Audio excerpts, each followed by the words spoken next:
Welcome to the podcast series on KMC Business Hub Urban Youth Innovation Program. It's a joint initiative of Kathmandu Metropolitan City and UNDP Nepal.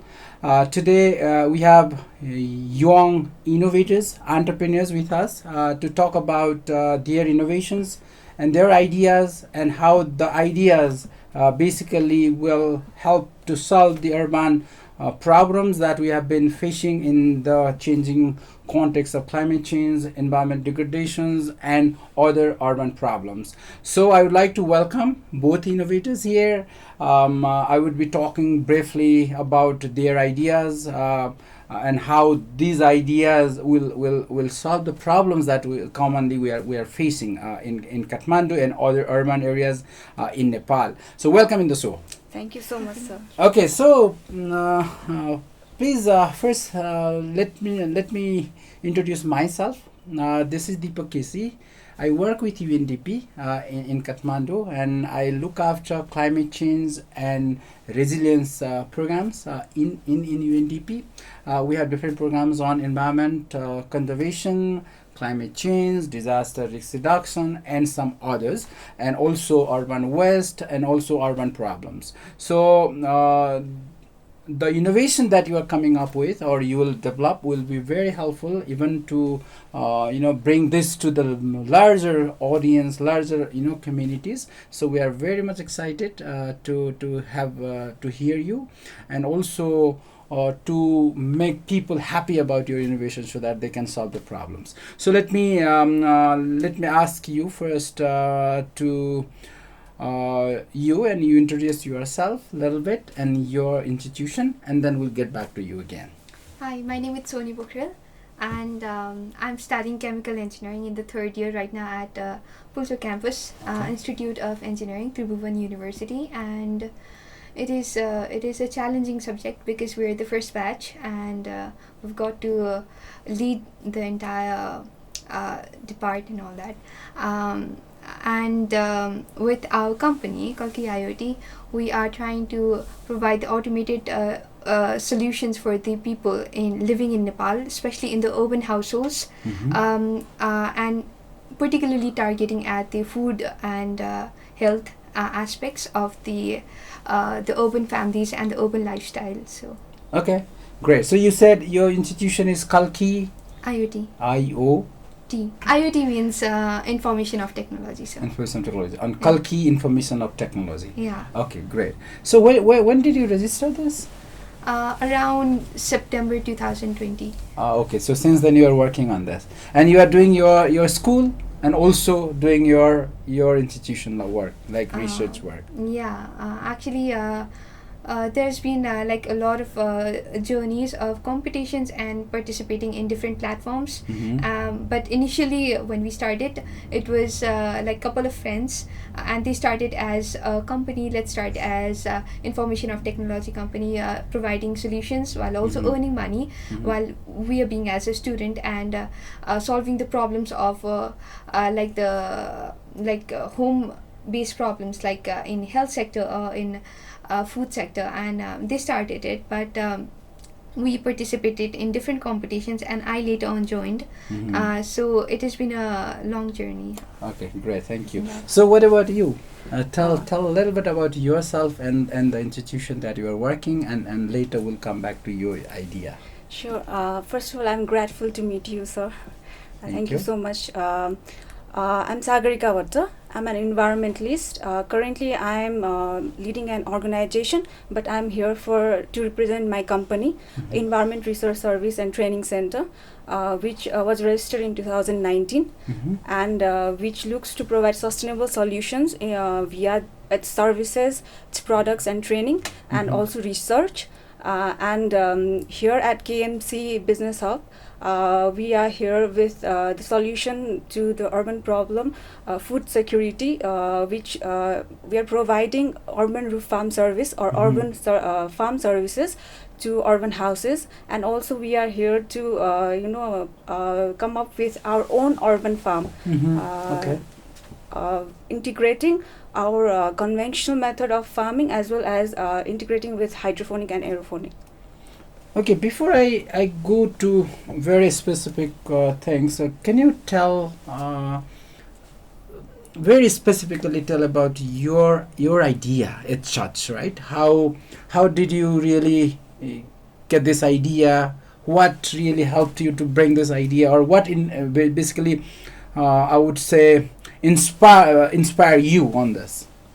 So, as an engineering student, there are a lot of friends who are researching about what are the booming ideas going on in the market that is potentially profitable as a business as well. Mhm. So, being in Nepal as well, we found that there's integrated farming system and the vertical farming system that's quite rising, and the automated farming system as well, and integrating the all of those ideas and the research that were happening at the time.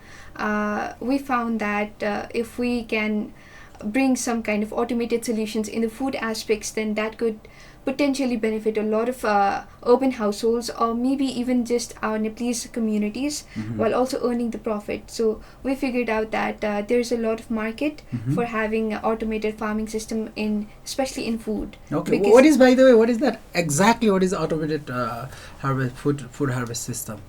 Just like so that people can understand what we'll have and how does it look like. How does it really people can do it. So it's like you've got a system, Uh-huh. and instead of like traditional farming system where you go to the land and you irrigate the farms and you own the crops and food, Mhm. what you basically do is you have the system inside your home, like in the European like markets, Mhm. and you cultivate your own crops organically, Mhm. and you consume them, and that's good for your health as well. But that's also a opportunity for people to earn the money, and also an opportunity for organizations, like as an organization, for us to earn the money as well. But basically that's kind of like win-win situation for the consumer aspect as well, and also for the producers aspect, because for the producers there's a lot of reduced risks, a lot Okay. of reduced energy, and a lot of reduced like labor costs. I see. So you're talking about the household can use it. The Yes, institution exactly. can also do that. Everybody. So how much space do you need to do this? Like, can I do inside the room, or it's in the rooftop, or it's outside? How much space you really minimum space that it requires? It requires around like the space of like Of this room size, Yeah. okay, like 12 by 12 feet or 15 by 15, any no, size. it's kind of like it can be in a room size as well, but it also can be in a box size. Box size. Yes. Oh, okay. Which is probably the size of the space that we have over here. Okay. And it could be like varied based on Depending upon the needs of the Mm, people yes, or needs the of the family people. that you're talking Yeah. about. But Okay. we're trying to focus on the smaller aspects of the boxes or the designs. The kitchens, in the kitchen space, okay, so that fine. it is portable, it's Easy to easy harvest, to use, and it's use it, eat it, right? Yeah, exactly. Okay. So what about you? What really makes you, inspire you to do this, and how are you? Why really you are doing this? Actually, when I was in my bachelor's, I always wanted to solve the urban issues. Okay. While walking the street, there are so many problems that we can see. Like the major 4 problems that I see are waste management issues, secondly, urban green spaces, Mhm. thirdly, air pollution, Mhm. and fourth is that food security that we need in urban spaces. Not only in urban space, but climate crisis is already striking our farmers all over the country, in even the world. Mhm. And I think these are the issues that really strikes me, and I always look towards how I can solve as an a student, or as an environmentalist now. Mhm. So I think there was always motivation for me to look after the sustainable solution, which made me to explore different ideas. Since 2016, I used to give training to the communities and youth groups regarding to waste management and urban gardening. Okay. And then that was not for profit, but then slowly I started exploring how this can be more sustainable. Mhm. So I came up later with a lot of ideas and mentorship which brought me here today with an solution which is more sustainable in terms of solving the urban issue and food security problem in urban areas. Yeah, what exactly your idea is, like, when you are talking about this innovation and ideas, if you want to put it in like a very easily understandable way, like what is it? So according to research, we know that like in by 2040 to 2050, 70% of world population will be living in urban area. And also in the context of Nepal, the research says that in like 15 years, around 200 kilometers square of the urban space, the agricultural land has been converted to urban area, like from 2,000 kilometers square to more than 1,000 kilometers square, and 96% was like agricultural land. So we know that in a decade what we are going to face. The urbanization will definitely overlap all the agricultural land, and we'll have more food problem. So the idea is to make our urban spaces more self-sufficient, self-reliant. The urban houses or infrastructure, how we that can produce your food, which at least can make them survive on their own for few like 50 to 60%, which could solve the crisis in future. Climate change adaptation would be one of which would help in climate change adaptation in future. So the solution is that we'll be providing urban houses, urban institution, urban spaces, the vertical, hydroponic and aeroponic system. Currently we are providing the traditional method of roof farm services, which is the traditional conventional method. Using the pots and then but which like is also that. vertical. We are providing the vertical services, but we know that water is one of the major problem in urban area. So hydroponic and aeroponic system uses very less water, and it doesn't use soil. They absorb the water moisture from the air itself, so it doesn't even use soil. So for urban area, that is the most best solution to grow food. So you are also talking about using the urban areas or urban houses, use the agriculture production for the kitchen again, right? Kitchen. Great. So what do you think for you, like, let me come back to you with saying what your project call? What do you call your project? We call it Mashur.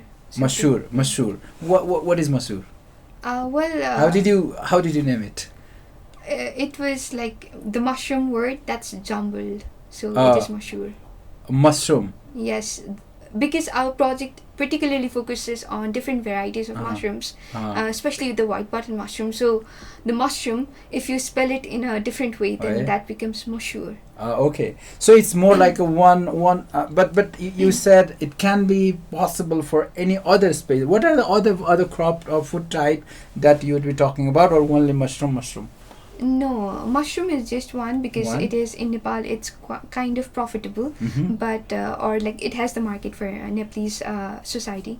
But the other crops that we can produce is the microgreens and the other like the short length crops that you can consume on a daily basis. It's more organic, right? Yeah, exactly, organic. So people have to have this because they want to get rid of those chemical things, right? They should have it. Definitely, so that's your idea. And what about you? You talk about aeroponics, you talk about hydroponics. What are the other species or plant crop type that you are talking about? Veggies, basically, I suppose. Currently, there is a myth that people often talk about hydroponics that can only grow lettuce. But what we have seen throughout the world, that people are growing so many other vegetables, even shrubs from the system. So what we are experimenting currently in our prototype is we are also experimenting tomatoes, chilies, so that we could bring more varieties, because people, every household of our country do not have lettuce every day. It's more other stuffs that they want to have. So we are trying to also see how we can meet the need of people, basic family need, right? That's one of our core work that we are trying to do at current with our prototype. so that we could meet the need of our middle class family basically. So our idea is to also provide the services, but the first idea is to develop our own farm. So that we could produce and also demonstrate the also people. and then also sell our stuff. So why do you think I go back again to you, why do you think the people should have this in this context, in the urban, the urban areas that we live? Why should they have it? For example, if you are an entrepreneur, you want to sell your product, why should they have it? First of all, the pandemic showed us why do we need our own farm, small farm at least. We had a lot of problems, food problem during pandemic, especially in urban area. The community around us, we saw them how they were suffering. Even they had spaces in their roof or their land. Even if they had land, they could not even grow food to survive themselves for at least a day in a week. So that was one of the problem that I think people have already felt, and I could see that there are a lot of people who are willing to do this urban farming in today's context after our pandemic. Secondly, why people would take our services is that first of all, we would want to show them that we can produce this amount of vegetables in a week, which could cut off your the money that you're spending on vegetables, and in the long term you will benefit this amount. And this is very sustainable as well. Have you calculated the cost? Not exactly, because we are currently testing our prototype. As our prototype works more efficiently, that would be the financial analysis. You'll be doing cost benefit analysis. Why you have to have this instead of going every day to the market and buy things like that. So your so far your experiment says that this is this makes sense, like in terms of the health point of view, the cost point of view, right? Okay, and the environment, of course. Okay, and what about your let's say prototype? Have you done any cost estimations, like how much the people will have to invest at the first place, and then how do they get benefit out of it, or any financial analysis you have kind of done? We've done, but it's like we've tried to make sure that for people to be able to make it affordable, that we're trying to give them on a rental basis, so that they invest about 10 to 12,000 rupees, and then they have the device with a certain kind of security deposit initially, and then they take the device and the entire system, and they cultivate the mushrooms, and it cultivates about 35 to 48 kgs of white button mushroom. And our plan is to either have them all consume it, or to collect those and to sell them and give them a share of that. And in doing so, we will be generating income, and also for them to earn their own money. Okay, so you also done some marketing things as well. So people have you done any production already? Like is there any production in the market, or it's in the process? Have you done any of such? No, we've just tested our system, and yes, just for test on a prototype level, we have tested that, but not on a consumer scale. Okay, fine. That will come later, right? Yes. Okay. So, do you think there is any similarity of your work? Do you have any question to her? Actually, I wanted to know that mushroom, right? Yes. If is this for urban houses or the people who lives on rent? What's your target market? Yes, urban households includes even the people who have the rent, who live on the rent, and especially the people who live on the rent, because they're the kind of people who are searching for additional source of income and employment, and they generally don't have the marketable skills, and most of them are women, and they're skilled, they have energy, but they are just staying in the home, and they want some kind of income. So our focus is so that we empower those kind of women, and also help those kind of households especially to generate the income, and our primary focus target is those women, basically. And Nice and what to know. about you asked her about something that hydroponics and aeroponics, this is something vertical farming things, and how this mature and then this can go together if there is any way, and the possibility of merging these two ideas and make one big, because if you are Yes. talking about going to the value chain, finally you need a market, right? Yeah. Be it the hydroponics lettuce or some others, as you said, even kursani, right? Chilies and the Yeah. tomato, and also the mushroom. So Yeah. what do you think? So, like, when we're trying to execute this, what are the challenges you faced? Like the biggest challenges, especially in building the system, the entire system, and not just I'm not just talking about the entire system inside a room, but also the market and all that, and connecting all this. What are the challenges you faced? Actually, we started in 2019, and about the roof farming services, we started in August 2020 with our conventional method of roof farming, and we give services to like 25 houses. And then because there are so many problems when we are based on soil, pest management was one of those, and that's why we wanted to also shift to hydroponic, because if we're growing something in hydroponic, we will have minimum chances that we are having some kind of diseases in plant. So that was the reason. The challenge I see is that I was prototyping aeroponics previously in like pandemic time, and then one of the ma'am from NAS, she suggested me to first try hydroponic, and then I started first trying hydroponic. The challenge that I've seen mostly is a financial problem, Yes. obviously, and the next is also technical problem, because me being from environmental background, I did not have a lot of technical knowledge to solving this whole hydroponic system and aeroponic system. But I tried my own ways, and every day I tried to improve research, and then finally I could make it, and also now we are taking help of a lot of technical expertise, so that we can solve the problem of nutrition that we are having. The challenge was also to make our own nutrition that we are making now, starting to make now. We need human resources, which is major challenge as an startup.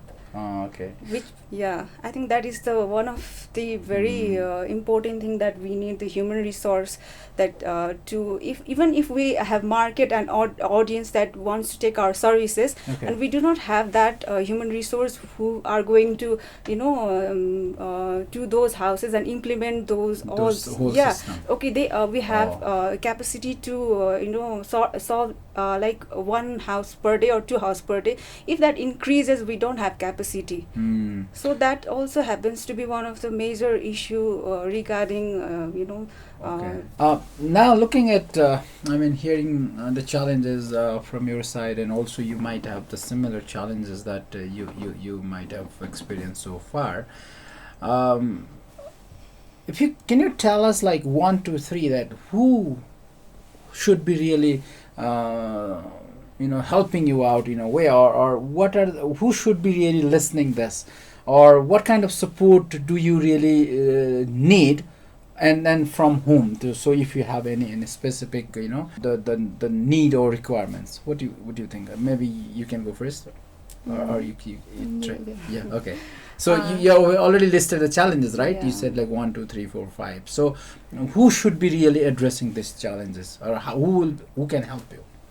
Okay, because previously I did not see anyone helping out, so I had to help out myself. So I tried a lot of things, how I can solve the challenges that I mentioned.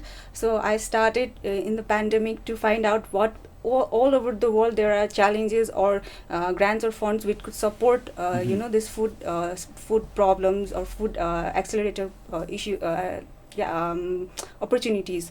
So I found out the UN food system, where I also participated, and I learned a lot there too. And then I started to know more of these opportunities that all of the organizations and companies are providing all over the world in today's context regarding food security, to solve the food security issue. So I think what we need to solve, the things that we need to solve these challenges, first is that we need a mentorship. Everyone needs a mentor, because we know that we only know that the solution that we have provided to the problem is workable, because we have not seen in perspective of others. So we need a mentor who can show us the direction to solve the challenge.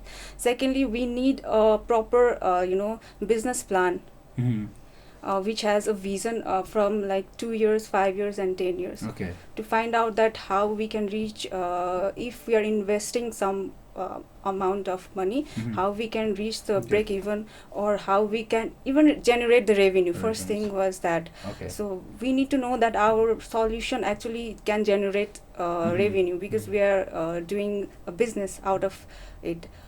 So yeah, I think for all of these we need a mentor, for obviously, and then investment. That is the major thing. And you also mentioned about the technical part. Yeah, technical. So the mentor is mentor, it will include the technical part as well, that you aiming. And what about the government or the system, any things that you would like to share, that in terms of the support from the government or other institution?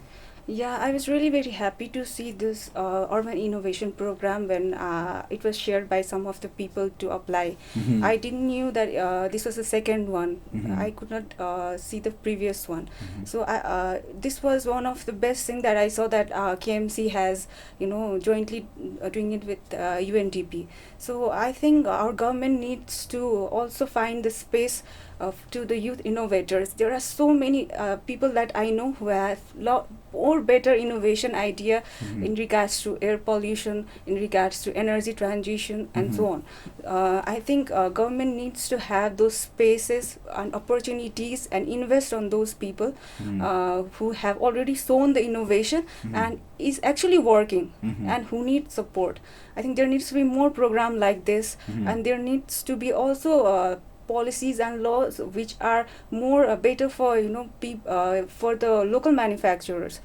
I see that so many problems regarding not only in this sector, but we have so much difficulties to do some legal task.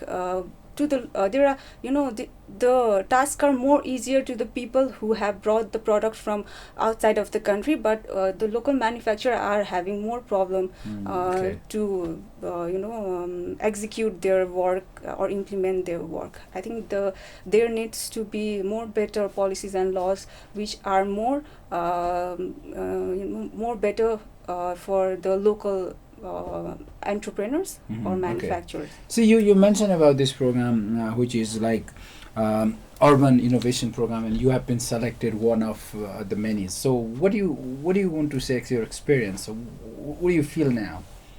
When I was selected, I was really very happy, but I didn't know that there were so many applicants, and we are one of the luckiest to be selected. And I think this is one of the best thing, because I'm getting to learn and getting to get that space where I can improve my idea, and also see how see my own idea in different perspective, and find out that how it can be improved and we could generate revenue from it. I think this KMC Business Hub is giving me that space to improve the idea. Even we don't know what we are going to be at the end of this program, but I can but I'm definitely having a plan which is more more better than what I thought like 2-3 months ago. So you are happy with this? Yes, yeah, definitely. Okay, so coming back to you, what are the challenges, and who should be really listening to you, and then what kind of support you are really looking for from outsiders, and to help you out on your ideas? For us, I think the execution is one of the biggest challenge, because it is like for having the manufacturer and all this, it requires a lot of human resources in terms of like executing the different aspects of our entire business or the project at least. And for that, another challenge that I think is also having the connection with the right market, because that is kind of if we go to the corporate farmers, then it is more accessible for us to release the product or our service better. And the other would be, I think, getting the services from the better like institutions or the organizations who are adept in agricultural and in technological aspects, not in Nepal, from other aspects. Like when we were selected in Impact Hub, we found that there are other Impact Hub in Israel or in other countries, and in those countries the agricultural systems are more advanced. So, and especially even in Germany, the kind of product that we're trying to release into the market, it's already there. So the technical aspects or the manufacturing aspects of those countries are quite advanced in terms of how fast they execute. But in here it's a little slow paced. So if we get the resources from some of those places, then, or maybe even the organizations, then that is very beneficial. Okay, what do you feel about being selected out of this so many, and what are your experience so far? Because of a lot of things, our project was halted. We participated in competitions, but for few months we halted all the projects and all the progress. And I think the biggest opportunity after this selection is just the pace that we're trying to again build up and execute and iterate and again start the pace. So that is one of the plus point. And the other is, I think, actively searching for our progress and getting the network and the help directly from the people working in Impact Hub and UNDP as well. So that is a great help. Okay, so finally we're almost at the end of the podcast per se. So what do you want to convey your message to the audience who will be listening to us, watching us, and any message that you want to share? Yeah, definitely. I'd like to tell our audience that whatever we have been doing as an innovation in an innovation program, I think we all need support from our audience as well, because there are different levels. We need motivation, we need support, we need investment, we need mentorship. So this support is our audience. When we are accepted out of what we are doing, we really get motivated. And we are at this stage where we have already tried some of this stuff, and we know that it will work. We have certain market. Our market is not whole, but we have certain market that will take our product, that we know. So we want support and motivation as in youth innovators, and also we'd also like to tell audience that at today's context, I think everybody needs to be more more concerned about environmental issues, and we also need to see each and every work that we do from environmental perspective, keeping environment at the center of every work we do. So this is to everyone, that whatever you do, please keep in mind that we keep our environment safe and sound, and do work that helps us to improve our environment. Great, thank you. And what about you? What are your messages to the audience? I think the market is changing, and I think in a few decades the climate issues are going to even rise. So I think instead of the traditional farming system, I think in Nepal as well, the automated farming system is going to really capitalize, and I think people are going to get very used to with that, because right now the concept is it's kind of very technical, or it's not, we're not really used to that, because even if the farmers we are talking, they are interested, some are skeptical, but some are very enthusiastic, and most of them are enthusiastic. But I think just to really spread out, I think it will take a certain time, but I'm sure it will work. Yeah. Okay, there might be a lot of other youth who have some idea but not started yet. They are thinking to start something else. What is your message to those who want to start some innovative, ideas or entrepreneur things? I think for the other entrepreneurs who are very interested in starting a business, just go and just do something, and whatever it is, mistakes, success, failures, whatever it is, just do and execute faster, because it is all about the value of the time and execution and actions, rather than just thinking and planning and all the other things. So and do not get into the analysis paralysis loop, kind of, where you're okay, what might be thing, what might not be. So whatever it is, just go out and just do it. And what is your message to others, like who wants to start up like you?